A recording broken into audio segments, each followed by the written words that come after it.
अस्सलामुअलैकुम, welcome to cooking with Benazir. मैं बेनज़ीर हूँ और अगर आप सिंपल और आसान रेसिपीज़ ढूंढ रहे हैं तो आप बिल्कुल सही जगह पर आए हैं। और अगर आपने हमारे चैनल को सब्सक्राइब नहीं किया है तो हमारी आपसे रिक्वेस्ट है कि सब्सक्राइब कर दीजिएगा, क्योंकि आपको हमारी रेसिपीज़ इंशाल्लाह बहुत पसंद आने वाली है। अस्सलामुअलैकुम, आज हम शाही खीर बना रहे हैं, जिसके लिए हमने 1 लीटर फुल फैट मिल्क गर्म करने के लिए रख दिया है। दूध में अच्छी तरह से बॉईल आया, हमने फ्लेम को लो किया है। इस तरह थोड़ी थोड़ी देर से चलाएंगे ताकि दूध जो है नीचे चिपके नहीं। साइड्स पर जो दूध लग जाएगा उसे इस तरह से स्क्रैप करके दूध में ही डाल देंगे। एक तरफ दूध लो फ्लेम पर गर्म हो रहा है। हमने चावल भी भिगा दिए हैं। 2 टेबलस्पून बासमती चावल लेकर हमने अच्छी तरह से धोया 2 से 3 बार और फिर बाद में खुले पानी में भिगा दिया है। 1 घंटे पहले भिगाया है, कम से कम 1 घंटा चावल को भिगा कर रखें। हमने यहाँ पर बासमती यूज़ किया है, उससे खीर का टेस्ट अच्छा आता है। आप चाहें तो कोई भी राइस यूज़ कर लें जो आप खाते हैं। ये जो 2 टेबलस्पून चावल हमने भिगा कर तैयार रखे हैं, उनका पानी फेंक दिया। इसे हम दूध में डाल देंगे। पहले दूध को हमने अच्छी तरह से बॉईल होने दिया। बॉईल होने के बाद 10 मिनट हमने दूध को पकाया फ्लेम लो करके। फिर हम इसमें चावल डाल रहे हैं। 1 लीटर दूध में बस 2 टेबलस्पून भरकर चावल यूज़ करें। बहुत ज़्यादा चावल डालने से खीर जल्दी गाढ़ी हो जाएगी और हम अच्छी तरह से पका नहीं पाएंगे खीर को, इसीलिए 2 टेबलस्पून चावल डालें।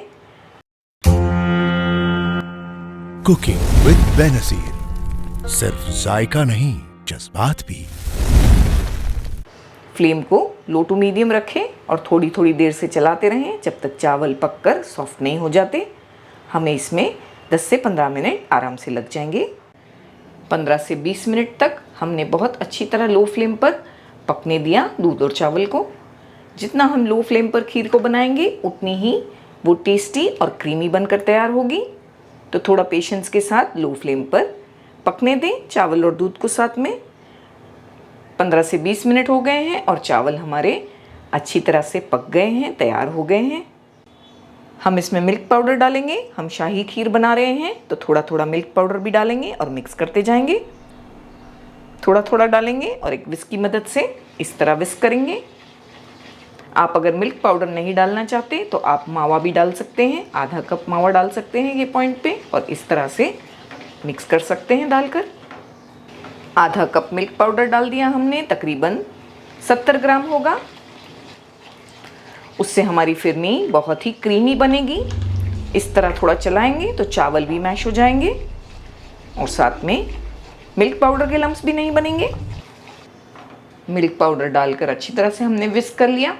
इसे इस तरह 10 मिनट के लिए छोड़ देंगे लो फ्लेम पर।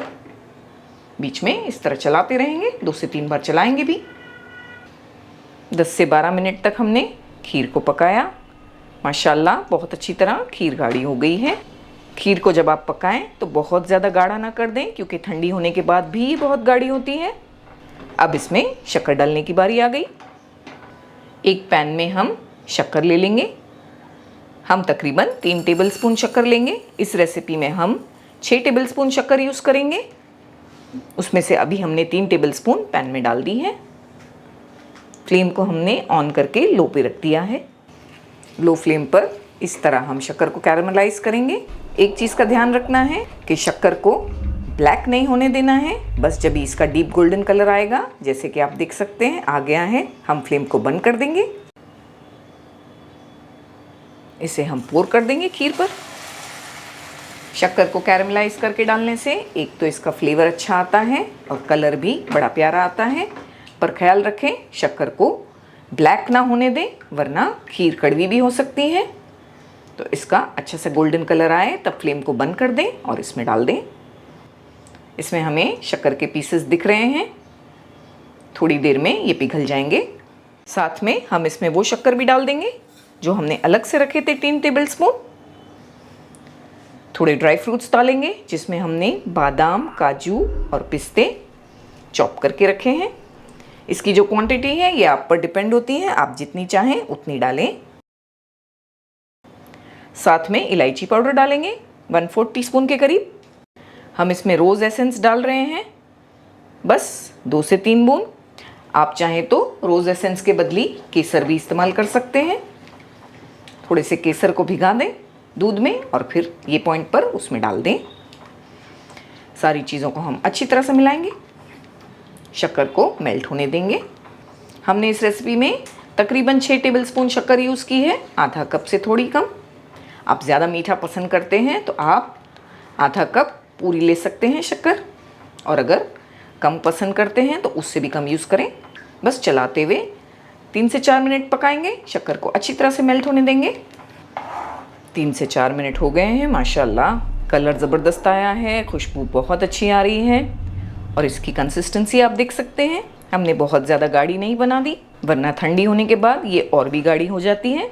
तो ये बिल्कुल परफेक्ट कंसिस्टेंसी है। यही पॉइंट पे हमें फ्लेम को बंद करना है, क्योंकि 10-15 मिनट हम इसे इसी तरह रख देंगे तो ये बहुत अच्छी और गाढ़ी हो जाएगी जैसी हमें चाहिए। थोड़े ड्राई फ्रूट्स के साथ गार्निश करते हैं और चलिए सर्व करते हैं।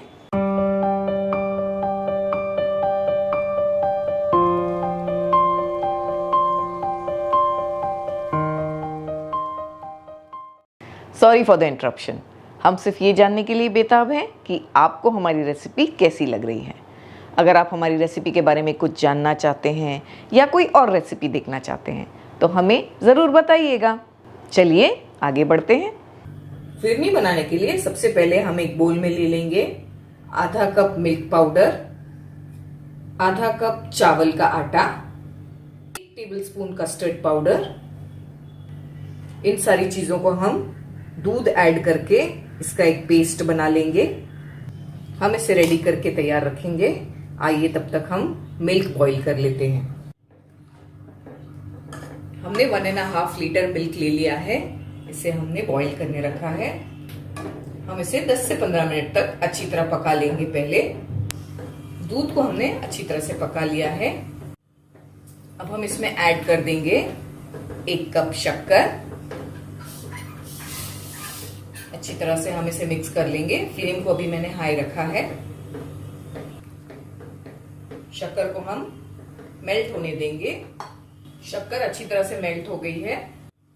हमने जो बैटर तैयार किया था हम उसे धीरे धीरे करके इसमें पोर करेंगे, फ्लेम को लो करके। हम एक हाथ से इसे इस तरह चलाते रहेंगे और एक हाथ से इसे धीरे धीरे पोर करेंगे। हमने फ्लेम को हाई कर दिया है और अब हम इसे धीरे धीरे चलाते रहेंगे और चेक करते रहेंगे इसकी कंसिस्टेंसी। जैसे जैसे पकेगा ये थिक होते जाएगा। हम ये सारा बैटर इसमें धीरे धीरे करके पोर कर देंगे। हमने फ्लेम को अभी लो कर दिया है। हम इसे 5 से 6 मिनट इसी तरह पकाते रहेंगे। आप देख सकते हैं ये अच्छी तरह से थिक हो गया है। हम फिरनी बना रहे हैं तो हमें एक चीज का ध्यान रखना है कि हमें इसे सेट करना है और साथ में हमें इसका भी ध्यान रखना है कि ये ज्यादा हार्ड ना हो जाए, वरना ये खाने में अच्छी नहीं लगती। इसीलिए हम इसे टेस्ट कर लेंगे। हमने एक प्लेट ले लिया है, इस तरह से हम इस पर थोड़ी सी फिरनी डालेंगे। हम इसे कुछ समय के लिए रख देंगे और फिर हम इसे चेक करेंगे। हमने इसे 5 से 7 मिनट इसी तरह से ठंडा होने के लिए रख दिया था। आप देख सकते हैं कि ये अच्छी तरह से सेट हो गई है। अब हम फ्लेम को बंद कर देंगे और इसमें डाल देंगे थोड़ा सा केवड़ा एसेंस 1 टीस्पून और अच्छी तरह से एक बार हम इसे मिक्स कर लेंगे। अब हम इसे सेट करने के लिए हमारे मनचाहे कंटेनर्स में रख सकते हैं।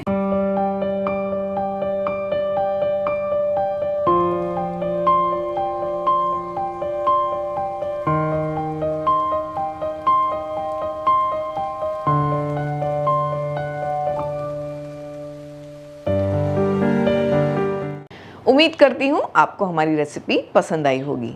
तो ज़रूर से हमें अपनी दुआओं में याद रखिएगा। अपना ख्याल रखिएगा। मिलते हैं अगले वीडियो में बहुत जल्द। तब तक के लिए अल्लाह हाफिज़, टेक केयर।